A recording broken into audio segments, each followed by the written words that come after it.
Science IQ. तो सबसे पहले हमारे सभी प्यारे प्यारे स्टूडेंट्स को हमारा प्यार भरा गुड मॉर्निंग। आज हम आपके लिए एनसीईआरटी बेस्ड केमिस्ट्री क्लास 4 लेकर के आए हैं, जिसमें मूलानुपाती सूत्र और आणविक सूत्र के बारे में आपको जानकारी देंगे। आप सभी लोगों को पता है कि ये हमारा क्लास 11 का फर्स्ट चैप्टर रसायन विज्ञान की कुछ मूलभूत अवधारणाएं, some basic concept of chemistry से लिया गया एक इम्पोर्टेंट टॉपिक है। वनडे एग्जाम हम किसी को भी उठा के देख लें, सभी में इस टॉपिक से न्यूमेरिकल्स पूछे जाते हैं, जहां से मुझे पता चलता है कि हाँ भाई ये टॉपिक तो पढ़ना ही पढ़ना है और इम्पोर्टेंट भी है। ठीक है, सभी विद्यार्थी छोटा सा काम करेंगे, कॉपी पेन को उठा लेंगे, जैसे जैसे हम चीजों को पढ़ाते चले मेरे साथ नोट डाउन करते रहिएगा और हेडिंग लगा लेंगे मूलानुपाती सूत्र एंड आणविक सूत्र। सबसे पहले हम आपको ये बताएंगे कि ये होते क्या है। सपोज दैट आपसे कोई कहता है कि भाई मुझे डिफरेंस बताइए या फिर मुझे बताइए कि कौन आणविक सूत्र है और कौन मूलानुपाती सूत्र है। आपने कई तरीके के अपने जीवन में, अपनी लाइफ में फॉर्मूले देखे होंगे, लेकिन अभी तक डिफरेंस नहीं समझे होंगे कि हम किसको आणविक सूत्र कहें और हम किसको मूलानुपाती सूत्र कहें। जैसे कि एक जाना पहचाना एग्जाम्पल सभी स्टूडेंट्स जानते हैं इसको, H2O2। H2O2 यानी कि हाइड्रोजन पराऑक्साइड।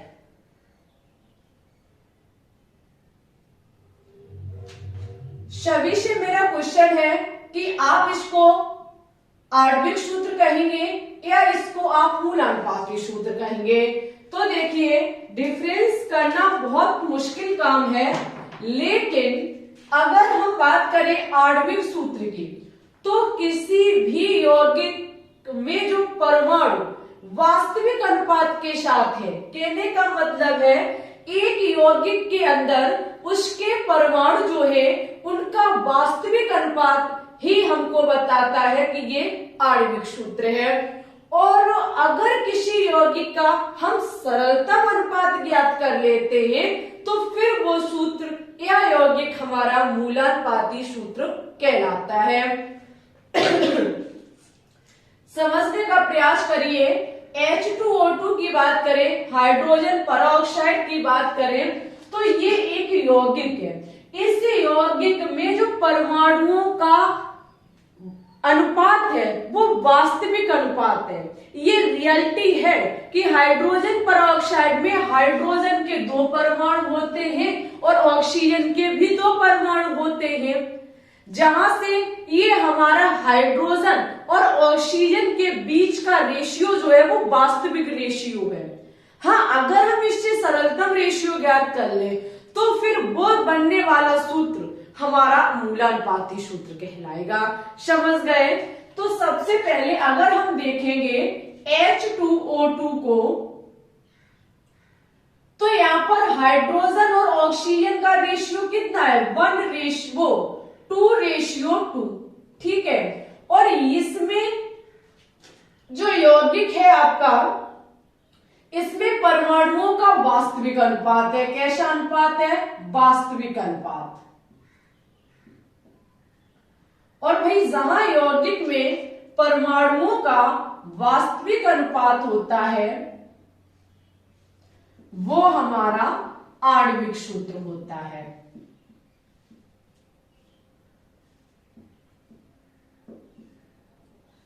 अगर हम इस क्वेश्चन में देखेंगे तो हाइड्रोजन पराऑक्साइड जो है वो क्या है? हमारा आणविक सूत्र है। अगर हम इसी हाइड्रोजन पराऑक्साइड से इसके सरलतम रेशियो को भी निकाल सकते हैं। कैसे? अगर हम इसे कट कर दें, 2:2 को कट कर दें तो 1:1 निकल के आएगा, जहां हमें पता चलता है कि हाइड्रोजन का भी एक परमाणु है और ऑक्सीजन का भी एक परमाणु है। ये जो हमारा निकल के आया यौगिक, इसमें परमाणुओं का जो अनुपात है वो सरलतम है। कैसा है? सरलतम।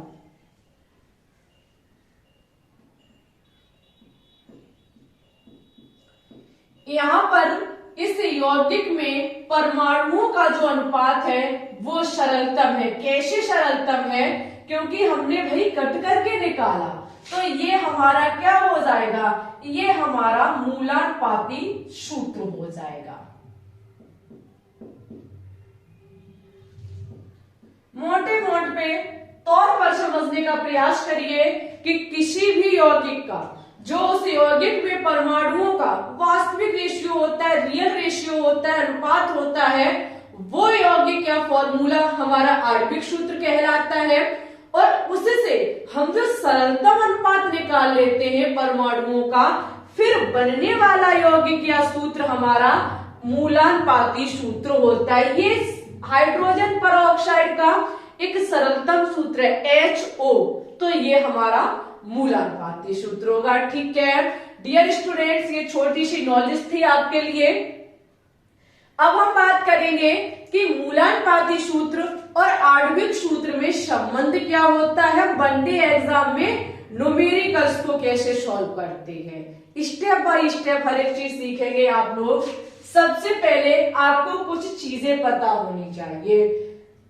तो देखो, स्टार बना के सभी विद्यार्थी लिखेंगे। सबसे पहले आपको आणविक सूत्र द्रव्यमान निकालना आना चाहिए। ठीक है, आणविक सूत्र द्रव्यमान, आणविक सूत्र द्रव्यमान निकालना सीखें। और उसके बाद आप लोग सीखें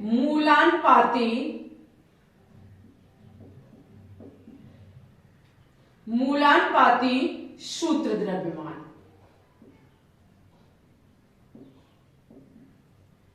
ये कुछ चीजें आपको सीखनी होंगी, जैसे कि आणविक सूत्र द्रव्यमान। सपोज दैट हम कुछ भी ले ले, जैसे कि यहीं पे आणविक सूत्र हमारा H2O2 है। ठीक है, यहाँ पर हमें निकालना क्या है?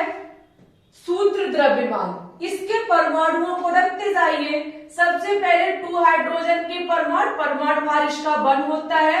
ऑक्सीजन के भी 2 परमाणु भार इसका 16 होता है। निकल के आएगा हमारा 34।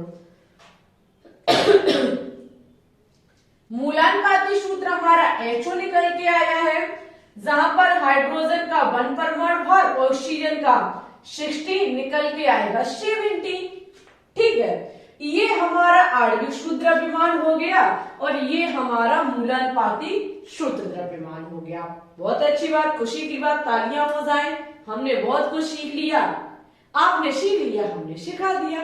ठीक है, अच्छा भाई, अब हम क्या काम करेंगे?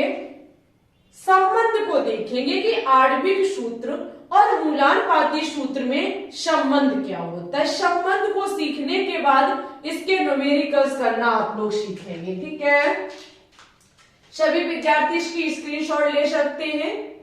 ठीक है, अब हेडिंग लगाएंगे मूलानुपाती सूत्र और आणविक सूत्र में संबंध। देखिए हमारे प्रिय स्टूडेंट्स, आप लोगों की 2-2 टॉपिक की क्लास चल रही है इस टाइम। सुबह 7 बजे से 9 बजे तक आपको कभी भी अपलोड क्लास दे सकते हैं हम, लेकिन देंगे पर डे। टाइम क्लियर नहीं है, 7 से 9 के बीच कभी भी।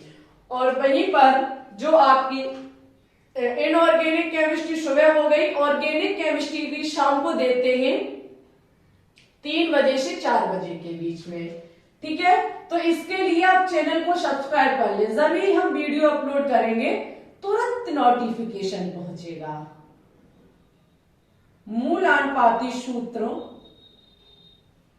एवं आणविक सूत्र में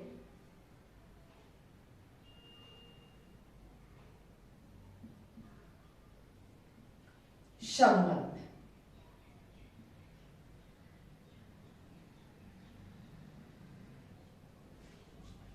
मूलानुपाती सूत्र और आणविक सूत्र में क्या संबंध होता है? Very very important. देखिए, इसमें एक बहुत छोटा सा संबंध होता है। संबंध क्या होता है? आणविक सूत्र बराबर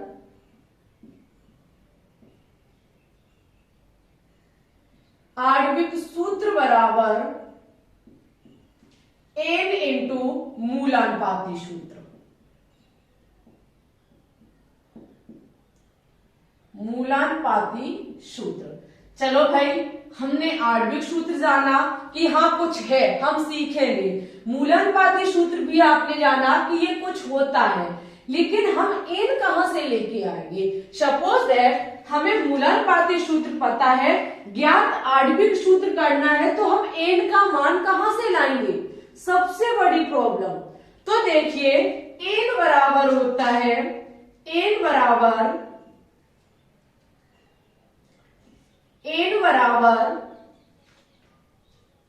आणविक सूत्र द्रव्यमान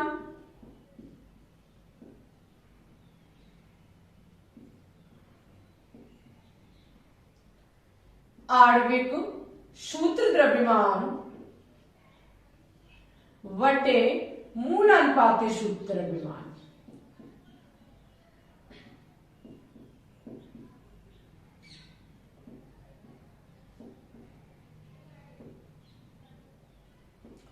बहुत बड़ी समस्या का समाधान हुआ।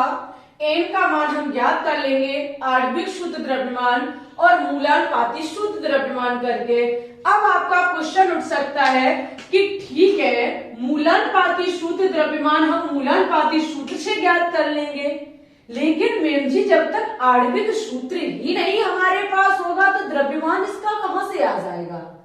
बहुत बड़ी प्रॉब्लम है, क्योंकि हम ज्ञात आणविक सूत्र को करने जा रहे हैं और आणविक सूत्र को ज्ञात करने के लिए ही तो मुझे एन का मान चाहिए, और आणविक सूत्र ज्ञात नहीं है तो आणविक शुद्ध द्रव्यमान कहां से आ जाएगा। बहुत बड़ी प्रॉब्लम है। तो इसके लिए वनडे एग्जाम में आणविक शुद्ध द्रव्यमान न दे करके एग्जाम में आपको देखने को मिलेगा, या करके लिख लीजिए यौगिक का अणुभार।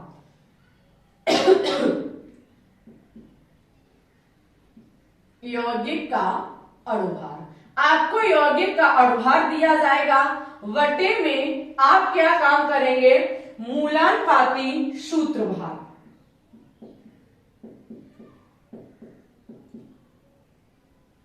मूलानुपाती सूत्रभार कर देंगे तो आपका एन का मान जो है वो निकल के आ जाएगा। ठीक है, लेकिन भाई आज की क्लास का सबसे कीमती पॉइंट,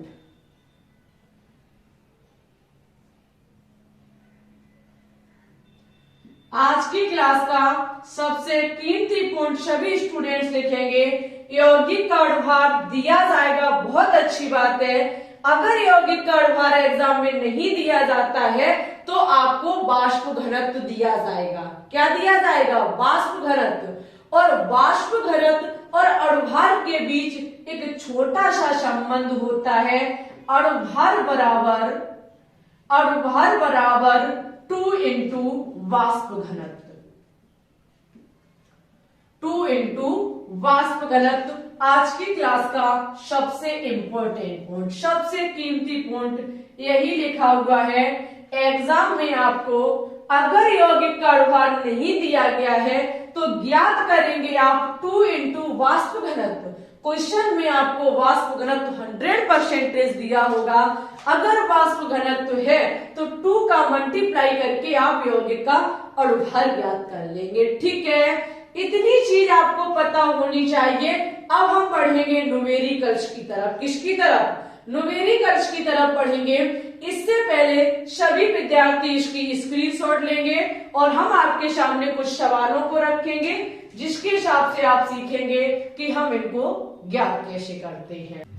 चलिए अब हम 1 बाय 1 करके एक एक न्यूमेरिकल्स को स्टेप बाय स्टेप करना सीखेंगे। सबसे पहले हमारा फर्स्ट न्यूमेरिकल है, एक कार्बनिक यौगिक में कार्बन की परसेंटेज मात्रा 40% है, हाइड्रोजन की 13.33% है, नाइट्रोजन की 46.67 है।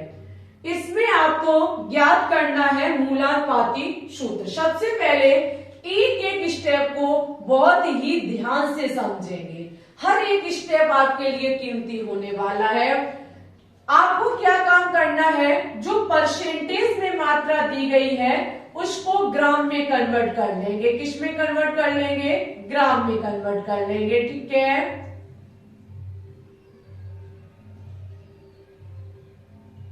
जो आपको तत्वों की मात्रा दी गई है परसेंटेज में, उसको हम ग्राम में लिख लेंगे। उसके बाद आपको क्या काम करना है कि जो आपको ये ग्राम में मात्रा दी गई है जिस तत्व की, उस ग्राम की मात्रा में उसी तत्व के परमाणु भार से भाग देना है। किससे? परमाणु भार से। जैसे कि 40 में हम कार्बन के परमाणु भार का भाग देंगे जो कि हमारा 12 होता है। ऐसा ही हम इसके साथ करेंगे। आपका आगे है 13.33, किसका है? हाइड्रोजन का। और हाइड्रोजन का परमाणु भार कितना होता है? 1 होता है। इसी प्रकार से जो आपका है 46.67, ये किसका है? नाइट्रोजन का है। इसमें हम नाइट्रोजन के परमाणु भार 40 से भाग कर देंगे। इतना करने के बाद हम इनको कट करके इनका आंसर निकाल लेंगे। जब हम इसका 12 का भाग 40 में देंगे तो 3.33 निकल के आएगा। 1 का भाग जब हम इसमें देंगे तो इतना ही निकल के आएगा। 14 का भाग इसमें देंगे तो 3.33 आएगा। हमारा सेकेंड स्टेप कंप्लीट होता है। ये फर्स्ट स्टेप हमने चला, ये सेकेंड स्टेप चला। अब हम चलेंगे थर्ड स्टेप पर। थर्ड स्टेप हमसे कहता है कि इनमें से जो हमने परमाणु भार से भाग देकर के जो संख्याएं निकाली, इनमें जो सबसे छोटी संख्या होगी उनका हम सभी में भाग कर देंगे। इसमें सबसे छोटी संख्या कितनी है? 3.33। तो हम 3.33 का सभी में भाग कर देंगे। ठीक है, हमने वही छोटा सा काम किया है, 3.33 का सभी में भाग कर दिया। क्योंकि हमारा हमसे क्वेश्चन कहता है कि हमने परमाणु भार लगा करके जो मान ज्ञात किए हैं, इनमें सबसे छोटी संख्या जो होगी, जो सबसे छोटा नंबर निकल के आएगा, उसका सभी से भाग कर देंगे। इतना करने के बाद हम इनको भी कट करके इनका आंसर निकालेंगे। तो ये इससे जब हम भाग करेंगे तो 1 बार जाएगा, इसका इससे भाग करेंगे तो 2 बार जाएगा, 4 बार जाएगा। लेकिन इसकी एक शर्त है, आपको कट करने के बाद जो आप तीसरे स्टेप में नंबर निकालेंगे, ये दशमलव में या फिर भिन्न में नहीं निकालेंगे। ठीक है, आप एक पूर्णांक संख्या निकाल के तैयार करेंगे। इसी प्रकार से ये भी हमारा 1 बार कट होगा। आप देख सकते हैं कार्बन का 1 परमाणु निकल के आया, हाइड्रोजन के 4 परमाणु निकल के आए और नाइट्रोजन का 1 परमाणु निकल के आया। 1 को हम लिखते नहीं, ये जो हमारा निकल के आएगा वही हमारा मूलानुपाती सूत्र होगा। यही हमारा क्या है? मूलानुपाती सूत्र। ओके डियर स्टूडेंट्स, बहुत ज्यादा इजी है, बहुत ज्यादा इजी। मूलानुपाती सूत्र निकाला, थर्ड स्टेप में हमारा कंप्लीट हो जाता है। जो आपको परसेंटेज में मात्रा दी गई है उसे ग्राम में लिख लीजिए। ठीक है, उसके बाद ग्राम में लिखने के बाद हम जो तत्व है उन्हीं के परमाणु भाग से कट करके इनके मान निकाल लेंगे। जो ये निकल के आएंगे, इनमें सबसे छोटी संख्या जो होगी उसी का सभी में भाग कर देंगे। जो निकल के आएंगे उन्हीं के हिसाब से हम देखेंगे कि कार्बन, हाइड्रोजन, नाइट्रोजन की कितनी संख्या निकल के आई और लिख देंगे, आपका मूलानुपाती सूत्र निकल के आ जाएगा। ठीक है, इतना स्टेप कंप्लीट और पहला क्वेश्चन ओनली और मूलानुपाती सूत्र से ही था। नेक्स्ट क्वेश्चन है हमारा आणविक सूत्र। इसकी स्क्रीनशॉट ले लीजिए, हम बात करेंगे आणविक सूत्र पर। ठीक है, सभी इंपॉर्टेंट है, एक से बढ़कर एक चीज आपके सामने है भाई। बहुत ध्यान से चीजों को लीजिएगा, ऐसे नहीं कि हंसते हंसते चीजों को टाल दिया। वही काम हम इसमें भी करेंगे, आप इनको ग्राम में कन्वर्ट कर लेंगे। ठीक है,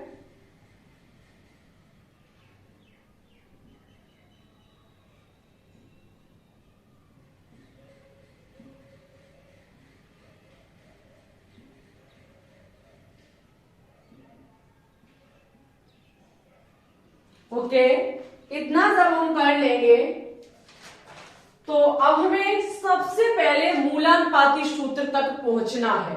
सबसे पहले जब हम मूलानुपाती सूत्र तक पहुंचेंगे तो आपको पता है आपको क्या करना होगा। जो दिए गए हैं जिन तत्वों के ये जो ग्राम में मान इनका इन्हीं के परमाणु भार से भाग कर देंगे तो हमारा है 19.563 किसका, कार्बन का, तो हम 12 से भाग कर देंगे।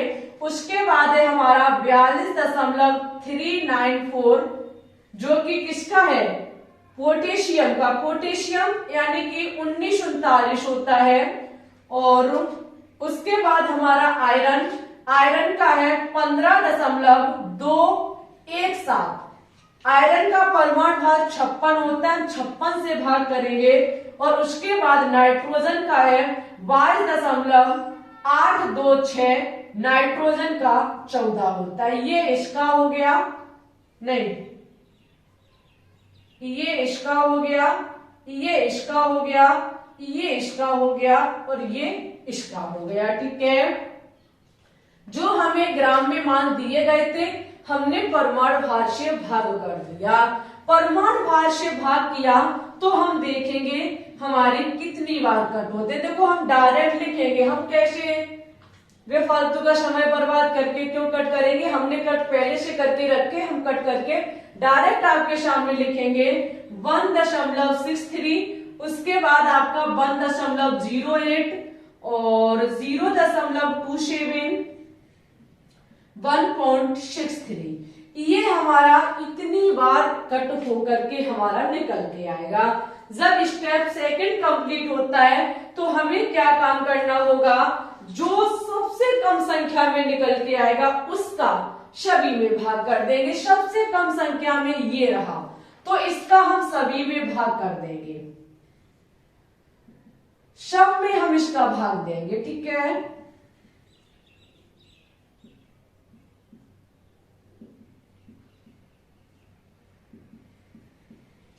ओके, हम सभी में भाग कर देंगे। जब हम सभी में भाग करेंगे तो आपके सामने अब एक नया मान निकल के आएगा जो पूर्णांक में होना चाहिए। ठीक है, एक बार जितनी बार कट जाएगा हम उतनी बार ही लिख देंगे। आप लोग कट करके देखना, हमारे इस प्रकार से निकल के आएंगे। जब ये इस प्रकार से निकल के आ गया तो अभी आपने थोड़ी देर पहले सीखा कि अब जो मान आपके निकल के आएंगे इनसे हमारा मूलानुपाती सूत्र निकल के आ जाएगा। क्या निकल के आ जाएगा, मूलानुपाती सूत्र। मूलानुपाती सूत्र कितना आएगा निकल के, सभी स्टूडेंट्स देख सकते हैं। कार्बन के परमाणु C6, उसके बाद पोटेशियम K4, उसके बाद Fe1 और उसके बाद हमारा नाइट्रोजन 6। कितना है, नाइट्रोजन 6। ठीक है, इतना जब हमारा निकल के आ जाता है, लेकिन हमें मूलानुपाती सूत्र नहीं, क्वेश्चन अणुसूत्र के बारे में बात कर रहा है, या फिर हम कह सकते हैं आणविक सूत्र के बारे में क्वेश्चन कर रहा है। तो आणविक सूत्र के लिए फॉर्मूला होता है n इंटू मूलानुपाती सूत्र। सबसे पहले हमको n चाहिए, n बराबर क्या होता है, मूलानुपाती यौगिक का अणुभार बटे मूलानुपाती सूत्र भार। यौगिक का अणुभार क्वेश्चन में आपको दिया गया है 368। कितना दिया गया है, 368। और सभी विद्यार्थी मूलानुपाती सूत्र भार यहां से ज्ञात करेंगे। कार्बन 6 परमाणु है और कार्बन का परमाणु भार रखेंगे, सभी का परमाणु भार रखेंगे, जितने परमाणु हैं उनसे मल्टीप्लाई करके ऐड कर देंगे, आपका निकल के आएगा 368। कितना निकल के आएगा, 368, जहां से हमारा n का मान 1 निकल के आता है। कितना निकल के आता है, 1। अब हम ज्ञात कर लेंगे आणविक सूत्र। अब हमारा आणविक सूत्र निकल के आ जाएगा n इंटू मूलानुपाती सूत्र।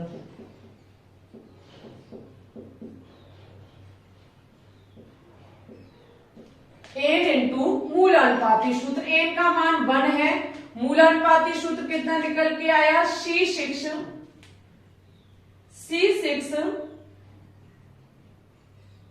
K4 FeN6, ठीक है।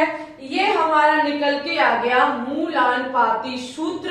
हम 1 का मल्टीप्लाई जब सभी में करेंगे तो हमारा C6, अरे भाई एक सेकेंड,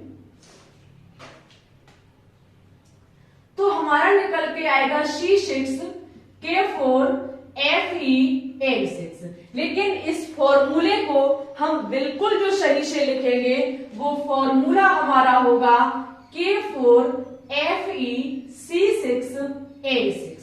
क्या होगा? K4 FeC6N6। हम इसको ऐसे भी लिख सकते हैं K4 FeC6N6 ऐसे, ठीक है। ये होगा हमारा आणविक सूत्र, जो कि हमारा यौगिक में उपस्थित परमाणुओं का रेशियो वास्तविक रेशियो होगा, और ये जो होगा वो हमारा मूलानुपाती सूत्र होगा। एक बार हम देखेंगे स्क्रीन फुल आ रही है या नहीं आ रही। हाँ जी बिल्कुल सही है, आपका निकल के आ गया आणविक सूत्र। आणविक सूत्र निकालने का तरीका है एन इंटू मूलानुपाती सूत्र। एन का मतलब यौगिक का भार बटे मूलानुपाती सूत्र भार, जो कि यहां से निकल के आ जाएगा। इस प्रकार से आपका निकल के कंप्लीट होता है। सभी स्टूडेंट्स एक बार इसकी स्क्रीनशॉट लेंगे, उसके बाद एक छोटी सी चीज और आपको सिखाएंगे और वीडियो को यहीं पर स्टॉप कर देंगे, ठीक है। एक छोटी सी चीज और सभी स्टूडेंट्स देखेंगे।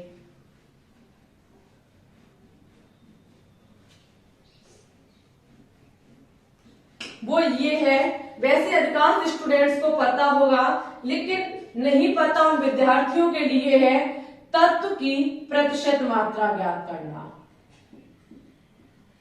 तत्व की प्रतिशत मात्रा कभी कभी एग्जाम में पूछ ली जाती है। तो तत्व की प्रतिशत मात्रा बराबर होता है तत्व का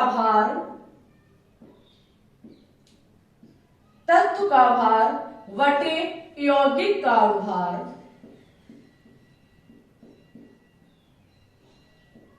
यौगिक का भार इंटू 100, ठीक है। ऐसे आपको तत्व की परसेंटेज मात्रा ज्ञात करनी होती है। सपोज दैट एग्जाम में क्वेश्चन किया जाता है कि यूरिया में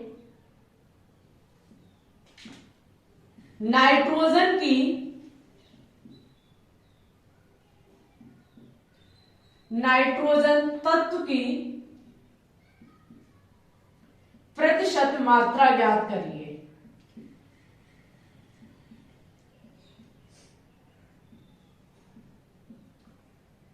किसमें? यूरिया में पूछी गई है।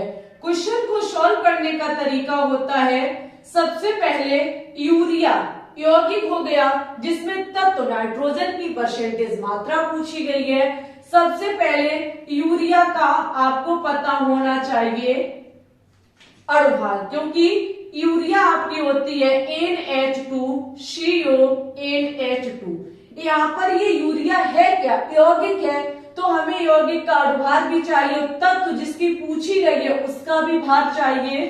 तो यूरिया का जब आप अणुभार ज्ञात करेंगे तो नाइट्रोजन हमारा 14 होता है, hydrogen 1, carbon 12, oxygen 16, nitrogen 14, hydrogen के 2 परमाणु इंटू 1 कर देंगे। जब आप इसकी ज्ञात करेंगे तो आपकी 60 निकल के आएगी। कितनी निकल के आएगी? 60 निकल के आएगी। जबकि हम नाइट्रोजन का जब अणुभार ज्ञात करने जाएंगे, नाइट्रोजन का जब हम भार ज्ञात करेंगे तो सभी देख सकते हैं नाइट्रोजन यहाँ पर 2 है। कितनी है? 2। तो n प्लस n बराबर हमारा 14 प्लस 14 इक्वल टू 28 निकल के आ जाएगा। कितना निकल के आ जाएगा? 28 निकल के आ जाएगा। तो अब हमें पूछी गई है नाइट्रोजन की। नाइट्रोजन की प्रतिशत मात्रा हमको ज्ञात करनी है। नाइट्रोजन की प्रतिशत मात्रा बराबर जिस तत्व की हमको पूछी गई है उसी तत्व का भार जो कि 28 है बटे यौगिक का भार जो कि यूरिया हमारी 60 इंटू 100 कर देंगे, आपका निकल के आएगा 40.66%। कितना निकल के आएगा? 40.66%।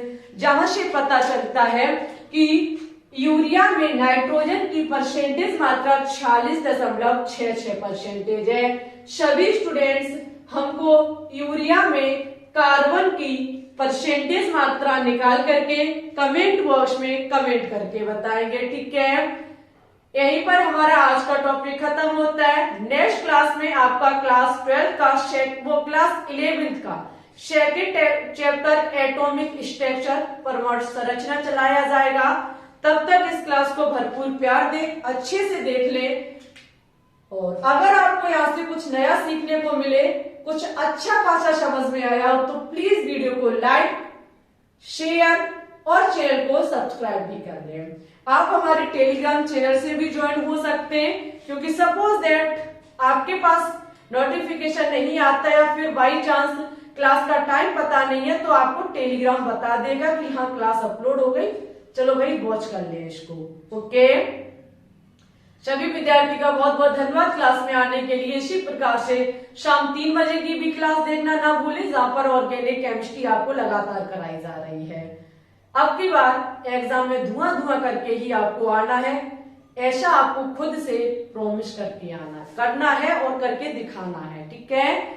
चलिए फिर चलते हैं, अपना ख्याल रखना, अच्छे से पढ़ते रहना, आगे बढ़ते रहना। मिलते हैं नए क्लास में एक नए टॉपिक के साथ, तब तक के लिए ऑल द बेस्ट।